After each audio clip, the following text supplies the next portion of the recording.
ये हमारे डब्लू गुरुजी के पड़ोसी हैं। वाह आशीर्वाद के चारे दुल्ही कहे राजा हो तो है कैसे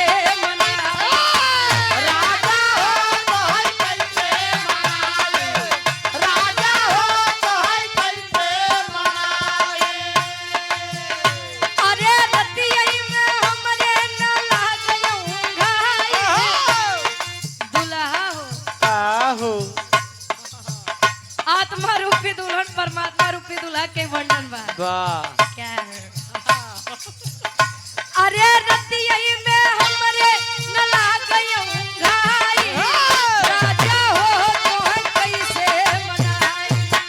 राजा हो तो है कैसे मनाई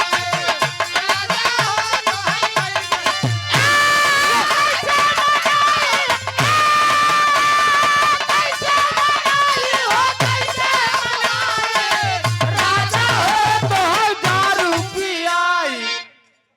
सुधरबे आप का सुधरिए सुधारा सुधारा थम थकी जाओ बीतबल पनवा तैयार गए जवानी बीतबल पनवा तैयार गए जवानी बीतबल पनवा तैयार गए जवानी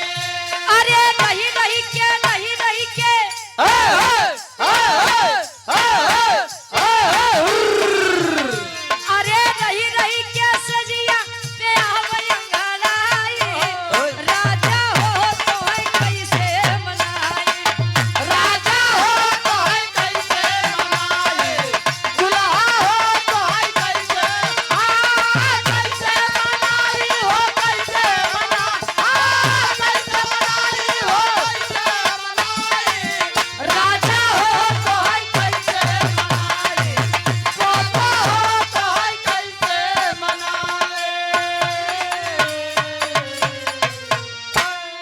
के फरमाइश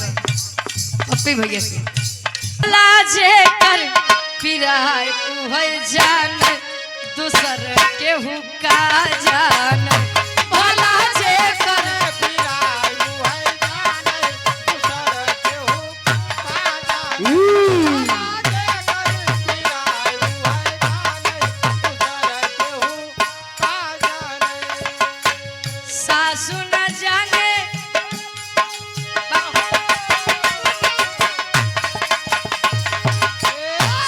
सुन जाने ननदियो न जाने सासु न जाने ननदियो न जाने सासु न जाने ननदियो न जाने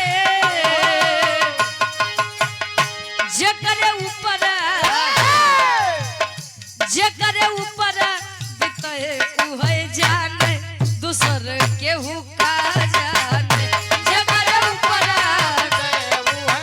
ऊपर बीतत है डब्लू गुरुजी वाह वही जानत है। हां देखा बीतत के का करवा यारो जाता बाहरो जाता है हम कैसे मालिक जेठ न जाने जेठानी न जाने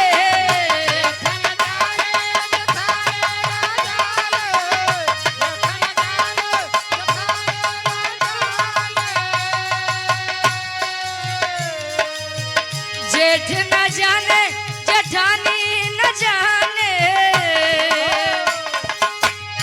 जकरे ऊपर बितए उहै जान दूसर केहू का जान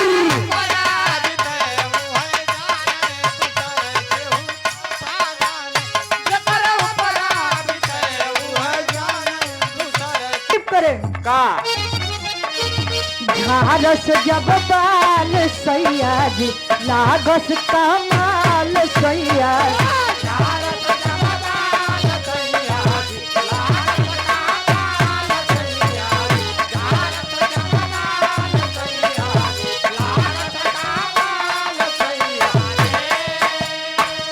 बगली से निकाल सैया जी उड़ावस रुमाल सैया जी